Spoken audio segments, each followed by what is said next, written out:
Eu saúdo a todos com a paz do Senhor Jesus Cristo. Estamos aqui para dar continuidade ao curso de capacitação para o serviço cristão, o módulo 1, Teologia Triuna e Bibliologia. Hoje nós vamos estar estudando o capítulo 4, página de número 179. Eu quero aqui agradecer ao pastor Nelson Lutemberg, o nosso presidente da Cebaderon, e toda a mesa diretora pelo apoio que nos dá, permitindo que escrevêssemos esse livro e também estivéssemos aqui ministrando essas aulas.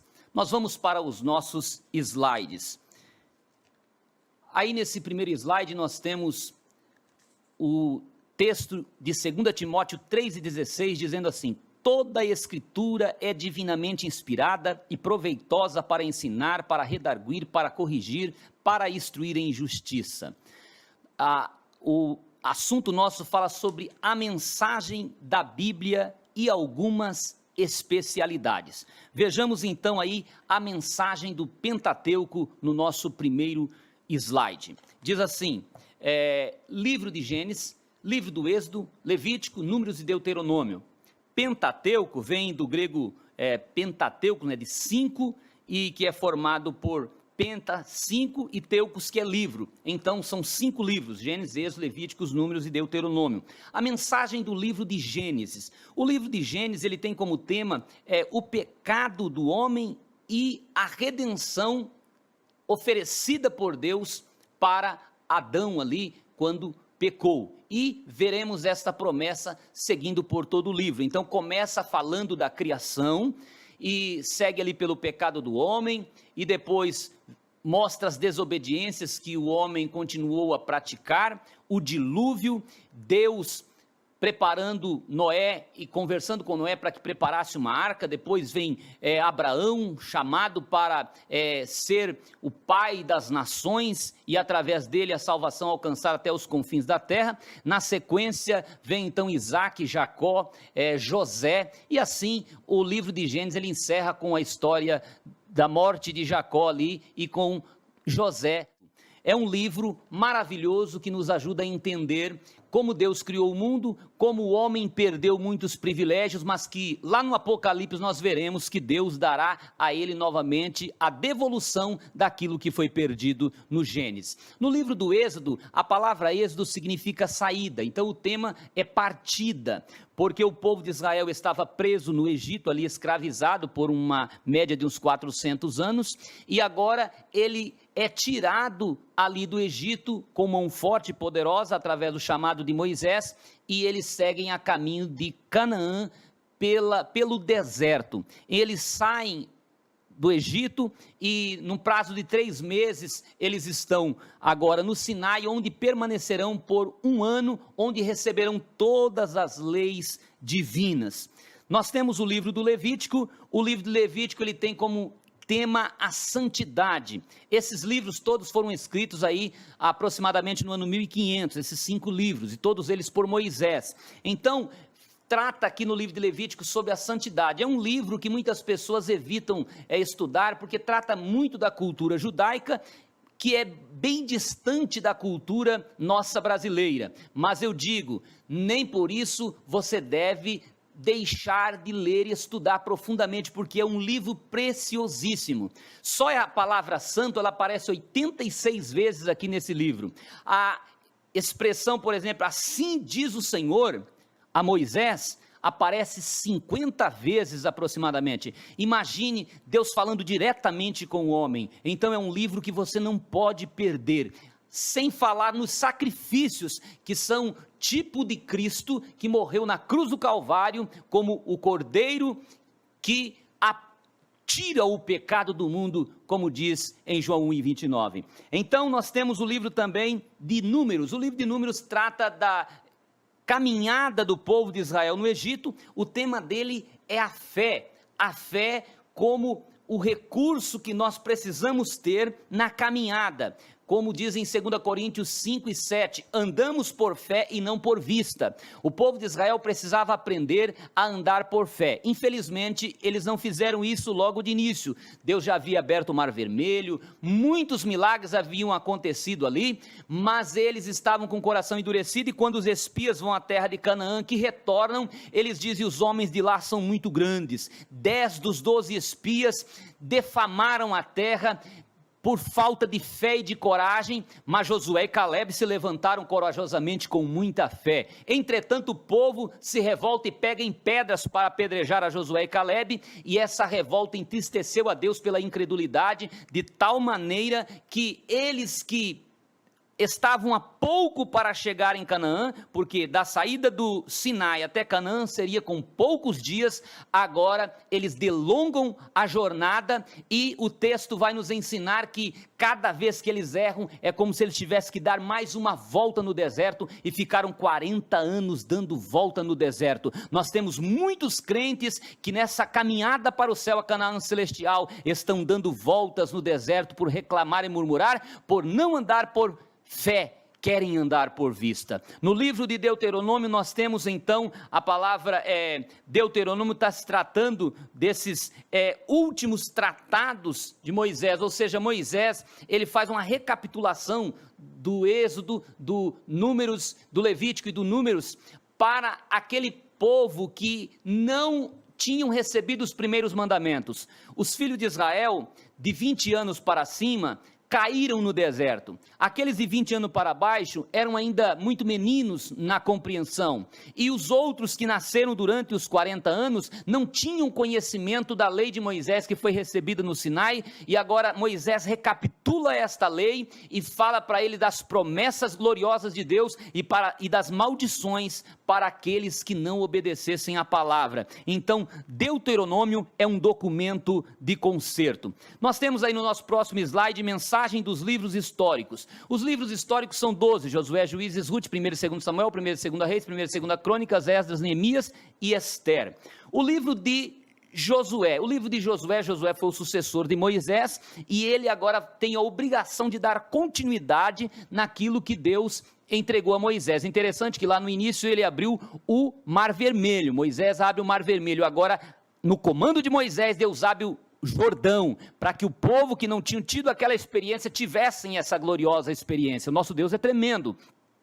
O livro de Josué fala das conquistas. Então Josué começou a conquistar, e o povo de Israel conquistava a terra de Canaã, era uma promessa, somente aqueles vacilões que não conseguiram, porque a promessa de Deus era que, se fossem corajosos, conquistariam. Infelizmente alguns deixaram de conquistar por isso, mas nós encontramos Jericó caindo, encontramos muitas extraordinárias conquistas ali, e depois Josué divide a terra, e nós vamos encontrar também vários milagres extraordinários a partir dessa divisão da terra. O livro de Juízes, ele agora, após a morte de Josué, surgem os juízes, e esses juízes, eles julgam Israel por um período de 300 anos, começando ali por Otiniel, nós temos Débora, uma mulher que julgou, Jefté, Eude, Sangar,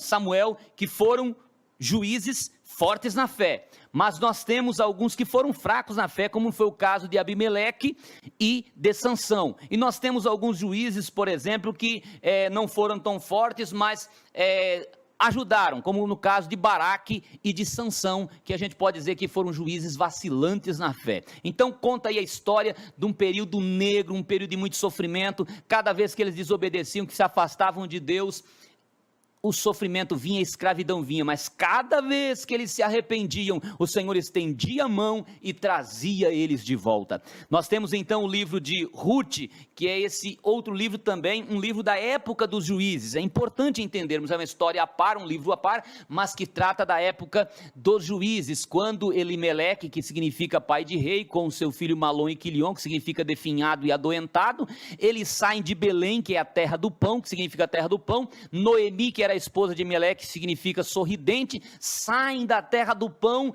por causa de uma crisezinha que veio ali, uma prova que veio, e eles vão para a terra de Moabe, chamada Campina de Maldição, e lá morre Elimeleque, Malom, Quilion, e Noemi fica desfilhada e sem esposo, viúva, mas Deus dá oportunidade a Noemi, e ela vem com Ruth, que era uma de suas noras, e agora, através de Boaz, ela recebe remissão. Boaz representa Jesus Cristo, é um livro extraordinário, e os filhos de Ruth agora, através dela nasce o nosso rei Davi. Louvado seja o nome do Senhor. Nós temos a mensagem dos livros de 1 e 2 Samuel, 1 e 2 Reis e 1 e 2 Crônicas.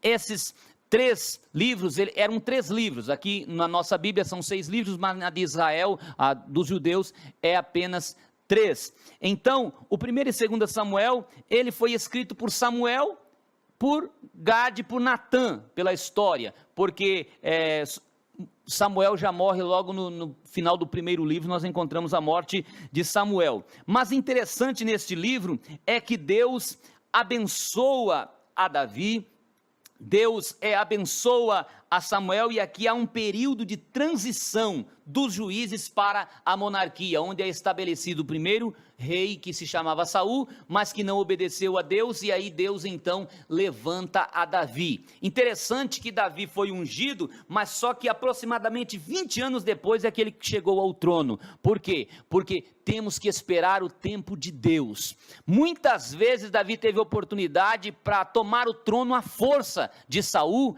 mas ele estava na vontade de Deus, ele diz: jamais eu faço isso. Esperou a hora certa. Quantas pessoas não esperam a hora certa? Deus está olhando para mim e para você e nos ensinando a aprender com a sua palavra. A mensagem do livro de 1 e 2 Reis. 1 e 2 Reis foram escritos por Jeremias. Interessante que 1 e 2 Samuel foram escritos no ano 930 a.C. 1 e 2 Reis, embora esteja tão pertinho ali, foi escrito 300 anos depois pelo profeta Jeremias, que está lá na frente. A Bíblia não está em ordem cronológica, o estudante precisa entender essa situação.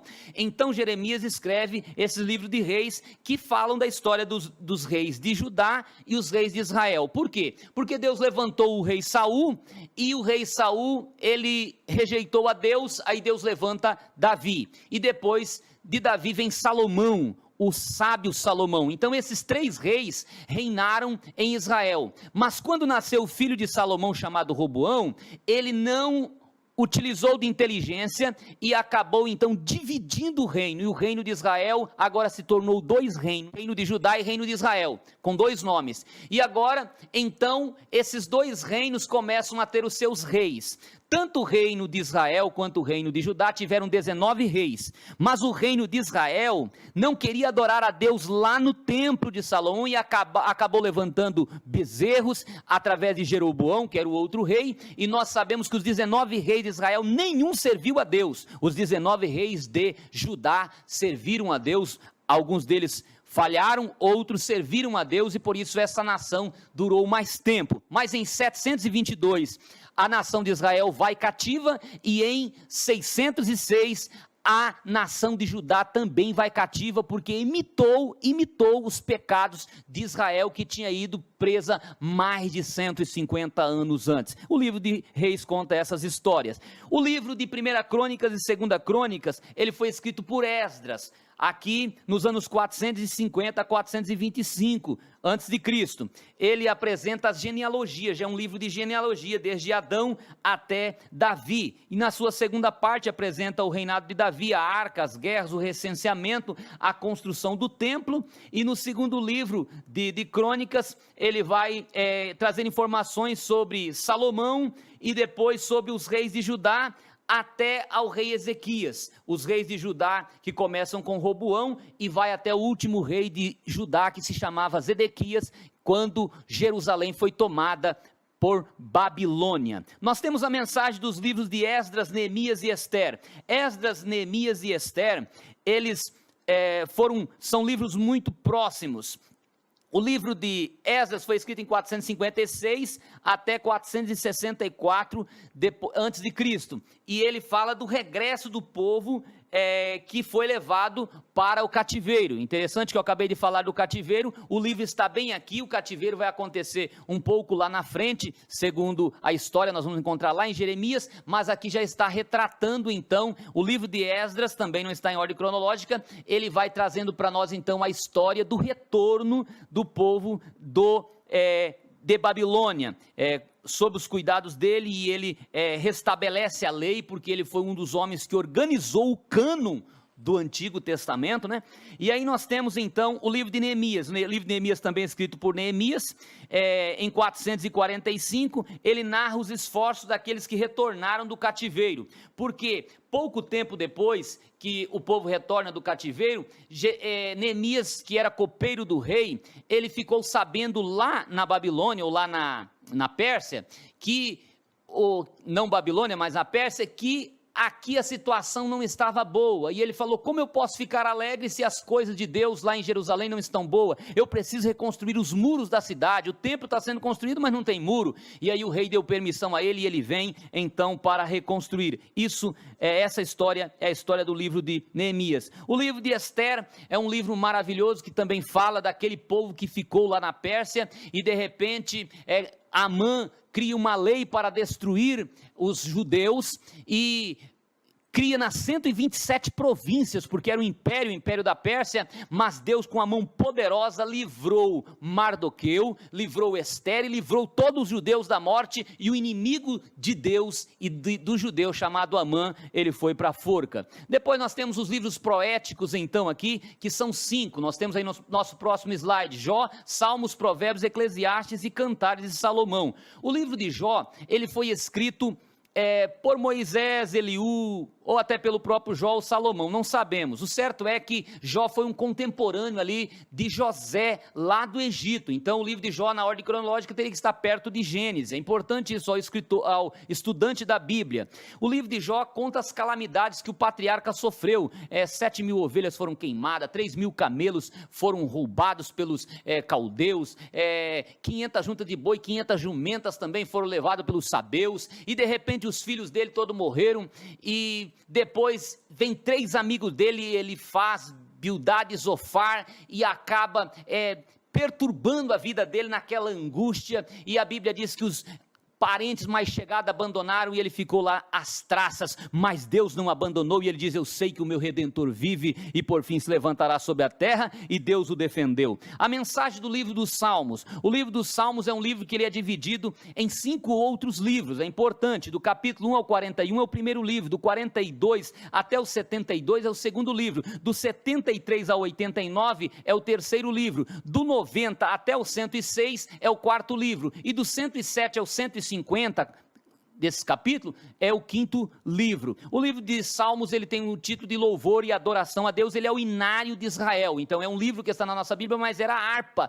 de Israel, é importante isso para nós. E depois nós temos o livro de Provérbios. O livro de Provérbios foi escrito pelo sábio Salomão nos anos 950 até os anos 700, foi um período aí que a gente não sabe quando foi escrito, mas pega aí de 950 até o ano 700, nesse período foi escrito, e que Salomão é o responsável principal por ele. Então nós temos, nesse livro de Provérbios, nós temos o tema: o temor do Senhor é o princípio da sabedoria. Ele trata de conselhos práticos, e a gente costuma dizer que ele tem 31 capítulos, então um para ser lido em cada dia do mês, e assim nós vamos ter conhecimento sobre respeito, disciplina, família, ser fiador, falar a verdade, não ser preguiçoso. É o livro que tem um ensino prático.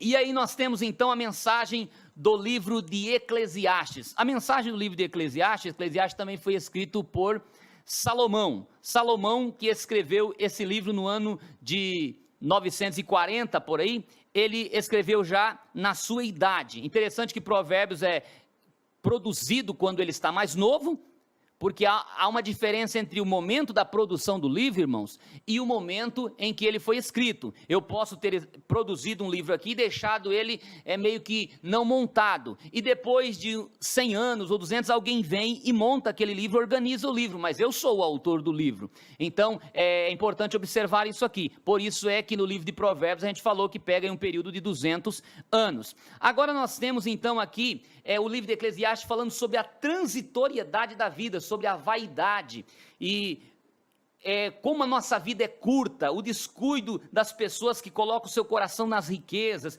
que colocam o coração na sabedoria. Então é um livro que nos ensina a tomar cuidado com a vaidade. É um livro escrito na velhice de Salomão. O livro de Cantares de Salomão foi escrito em 965, ele trata do amor de Deus por seu povo. Então, para Israel é o amor de Deus para com Israel, para a igreja é o amor de Cristo para com a igreja. Então, ele é um livro de alegoria, que nos ensinam lições extraordinárias, representando para nós Cristo e a sua igreja. Então, leia com carinho, com atenção, com muita reverência, com muito amor, com muito respeito, porque é um livro extraordinário que nos dá muita comunhão com Cristo. A mensagem dos profetas maiores e menores, nós temos aí no nosso próximo slide. Livro de Isaías, Jeremias, Lamentações, Ezequiel e Daniel. O livro do profeta Isaías, ele foi escrito nos anos 740 até os anos 680. Isaías é chamado profeta messiânico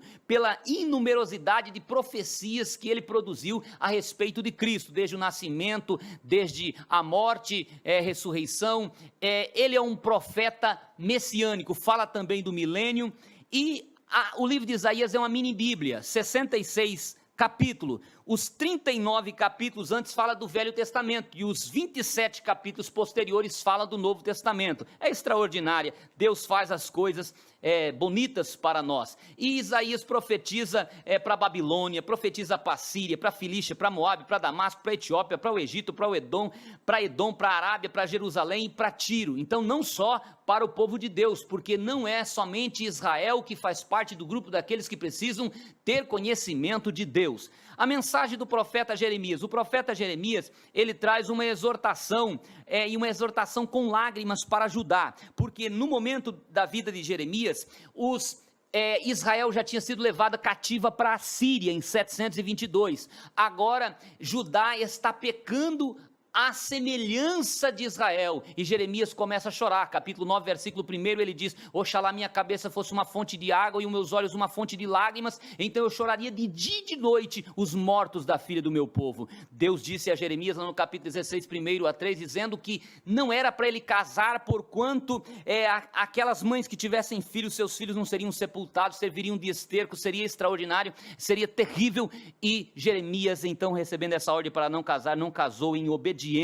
Ele pregou, profetizou para Egito, Filístia, Moabe, Amon, Edom, Damasco, Arábia, Elão e para a Babilônia. Então não profetizou somente para Judá. Nós temos Lamentações de Jeremias. Lamentações de Jeremias trata também da história. Jeremias vai falar sobre a destruição agora de Jerusalém, e ele começa então no capítulo 1 e versículo 1, ele diz: como se acha solitária aquela cidade dantes tão populosa, tornou-se como viúva aquela que foi grande entre as nações, que foi princesa entre os povos, agora tornou-se tributária. Que oração triste. Aí ele começa a lamentar pela destruição de Jerusalém, nesses 5 capítulos do seu livro. Nós temos também o livro do profeta Ezequiel, que é conhecido como o profeta dos símbolos. Ele escreveu o seu texto em 592 até 570, foi um profeta lá do cativeiro, ele foi levado cativo para Israel, assim como Jeremias, ele era também de família sacerdotal e ele era sacerdote. E esse homem profetizou também para Amon, Moabe, Edom, Filístia, Tiro, Sidom, Egito, Gog e Magog, e fala sobre o governo de Jesus Cristo e sobre o reino milenial, lá nos capítulos 40 a 48, muito sobre esse assunto e sobre a guerra de Gog e Magog. História extraordinária que você precisa conhecer no livro de Ezequiel. Nós temos também a mensagem do livro do último profeta aqui, o profeta Daniel. O profeta Daniel escreveu nessa mesma época, nos anos 550 por aí, esse livro de Daniel, ele é escrito em hebraico e aramaico, uma época da produção desse estudo, e porque eles estavam em Babilônia falava aramaico, então precisava de produzir na linguagem também aramaica. Um fato interessante aqui, enquanto Jeremias estava profetizando para o povo, antes do cativeiro, e ali quando eles foram para o cativeiro, Jeremias não foi para o cativeiro, porque o rei da Babilônia falou: você profetizou a meu respeito, a meu favor, você não precisa vir cativo não, você vai para onde você quiser. Agora o Ezequiel foi cativo, aí Deus usou ele para profetizar lá no cativeiro. O Daniel foi cativo com mais ou menos 14 anos de idade, ele profetizava lá no trono. Então Deus tinha um profeta lá em Israel, Deus tinha um profeta lá no meio do povão, que era o Ezequiel, e Deus tinha um profeta lá no trono, que era Daniel, ao mesmo tempo. Deus é extraordinário. E aí, então nós temos o nosso próximo tópico aqui, a mensagem dos profetas menores, Oséias, Miqueias e aí Joel, e vai seguindo Obadias, Jonas, Miqueias, Naum, Abacuque, Sofonias, Ageu, Zacarias e Malaquias. Então são esses 12 profetas menores. O profeta Oséias viveu na mesma época do rei Oséias. O rei Oséias foi o último rei de Israel, quando Israel foi levado cativo para a Síria. Esse profeta, ele também sofreu muito, e Deus disse que ele deveria representar Deus, assim como Deus estava sendo traído por Israel, ele também foi traído pela sua esposa, algo terrível, mas que representa o quanto Deus sofre com o pecado do ser humano, e que ele dá oportunidade para que as pessoas voltem para a sua presença, se tiverem com o coração grandemente arrependido. Nós temos o livro de Joel. O livro de Joel foi escrito antes, é um dos primeiros livros dos profetas menores, escrito em 835 a.C. O tema dele é o dia do Senhor. O nome Joel significa Jeová é Deus, e esse livro trata para nós aí nos dias do rei Joás. Ele fala sobre as ruínas causadas pelos gafanhotos, devido ao descuido, à desobediência do povo também. Os gafanhotos vieram e destruíram a plantação e tudo mais, e ele trata também daquelas palavras de Pedro no dia do Pentecoste, dizendo: nos últimos dias, diz o Senhor, que derramarei o meu espírito sobre toda a carne. E aí estava citando o profeta Joel. Então o profeta Joel falou sobre o derramamento do Espírito Santo, e falou sobre o juízo do Armagedon ali, dizendo assim: multidões e multidões no vale da decisão, diga ao fraco eu sou forte, suba ao vale do Armagedon, o vale de Josafá, que é o vale do Armagedon. E a mensagem do livro de Amós, o próximo profeta. Este profeta, ele profetizou na época do rei Uzias, também na mesma época aí de profeta Isaías, que era o rei ali na época do rei Uzias, e ele profetiza também para Damasco, Filístia, Tiro, Edom, Amon, Moabe, Judá e Israel, um profeta que profetizou uma profecia abrangente. Lá no capítulo 4 nós vamos encontrar Amós dizendo assim: olha, Deus enviou para vocês limpeza de dente, quer dizer, falta de comida, depois reteve a chuva, depois feriu as plantas com castigo, e aí as plantas foram destruídas pelo sol, foram queimadas, enferrujadas, e diz assim: depois Deus mandou a peste, mas não houve arrependimento nesses 4 castigos que Deus permitiu, e ele enviou um 5º castigo, terremoto, esse terremoto que foi conhecido na época de Amós, mas mesmo assim o povo não se arrependeu. Então diz o versículo 12: portanto, ó Israel, portanto assim diz o Senhor, prepara-te, ó Israel, para encontrares com o teu Deus. Interessante que esse versículo não fala da vinda de Jesus, não, fala de juízo terrível, porque eles estavam em desobediência. Aí nós temos então a mensagem de Obadias. Obadias é um profeta assim um tanto desconhecido, não se sabe exatamente quando foi que ele profetizou. Acredita que ele tinha profetizado entre os anos 855 até 840, ou então aqui para cá mais recente, em 627 a 586, ele fala sobre o castigo de Edom. E quem era Edom? Edom é Esaú, aquele irmão de Jacó, que se tornou uma nação e que lutou muito contra Jacó, contra Israel. Edom acabou indo morar entre as pedras, ele construiu a sua cidade, o seu país no meio das pedras, e ele ficava rindo de Jacó, ao ver Jacó sofrendo. E aí então vem a profecia de Obadias contra ele, dizendo assim: não adianta você rir, Deus vai te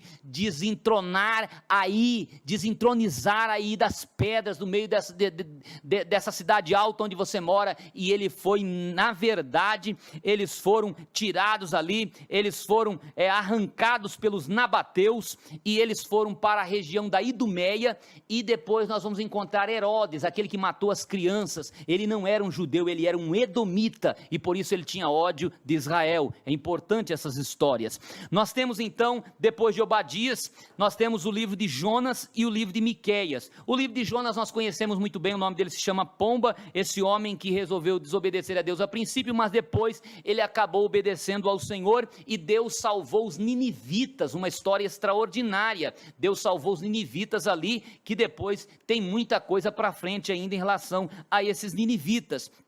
E o profeta Miqueias, um contemporâneo também do profeta Isaías, que escreveu nos anos 700 a.C., e o nome dele, Miqueias, significa quem é como o Senhor nosso Deus. Esse que morava na cidade de Moresete-Gate. Então sua profecia trata do anúncio da destruição de Judá e de Samaria. Então ele está falando tanto da destruição de Judá, que agora no ano 606, e depois de 586, que foi em 3 levas, e também tratando do reino, da destruição de Israel lá no ano 722, porque ele escreve antes aí da destruição de Israel no ano 722. E aí nós temos então a mensagem do profeta menor Naum e Malaquias. Esse profeta Naum, é interessante que ele vem para falar aos ninivitas. Deus levanta um profeta novamente, como levantou Jonas, para falar só para ninivita. Preste atenção. Por que falar para ninivita? Porque Deus deu uma oportunidade aos ninivitas há 100 anos antes,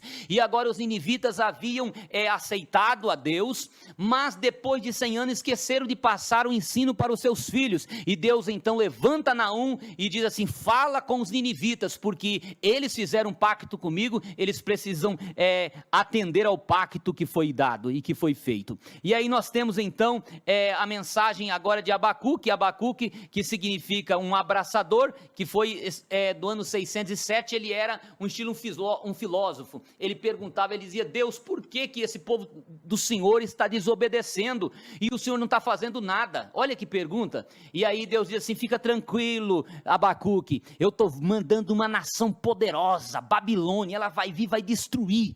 E aí quando Deus fala isso, ele falou: Senhor, o que é isso? O Senhor vai mandar um inimigo, uma pessoa mais pecadora para vir destruir? Há pouco ele estava questionando, agora ele já ficou com dó. Quantas pessoas que agem nessa atitude? Tomemos cuidado para falar com Deus. E Deus diz assim: coloca uma placa, um outdoor, algo grande aí, para você ver o que vai acontecer, porque também Babilônia vem castigar, mas eu vou tratar com Babilônia. Fala para ela que ela também vai receber a devolução de tudo. E aí nós temos então a mensagem do profeta Sofonias. O profeta Sofonias, ele que profetiza para Judá e também profetiza para outras nações: Filístia, Moabe, Etiópia e Assíria. Sofonias, ele traz a palavra aqui, o tema do livro é julgamento. Esse profeta, ele fala de humildade e de arrependimento. Depois nós temos o profeta Ageu, Zacarias e Malaquias, que são profetas pós-cativeiro. Depois que eles voltaram do cativeiro, levantam-se esses 3 profetas menor, Ageu 520, e ele anuncia sobre a reconstrução do templo, que havia parado e agora precisava ser reconstruída. Zacarias também fala sobre essa reconstrução, e eles dois trabalham ali para a reconstrução do templo. E Ageu, por exemplo, ele fala assim: olha, vocês estão recebendo dinheiro em saco furado porque abandonaram a casa de Deus. Eles, com medo dos reis, dos governantes, pararam de construir, mas quando retornaram à construção, em poucos anos a construção estava terminada para a glória do Senhor. E aí esse irmão Zacarias, que também era um profeta, ele profetizou sobre a guerra do Armagedon, sobre a volta de Jesus, capítulo 12, capítulo 14, coisas extraordinárias que precisamos entender de escatologia, quando ele diz que Jesus vai vir nas nuvens e que as pessoas vão morrer em pé, os seus olhos apodrecerão em suas órbitas e a sua língua apodrecerá dentro da boca em pé, ali quando Jesus vier em glória, capítulo 14 lá. Então, e no capítulo 12 e 10, observem esses textos maravilhosos da palavra de Deus que nos revelam coisas futuras. E aí nós temos então o profeta Malaquias, o último profeta,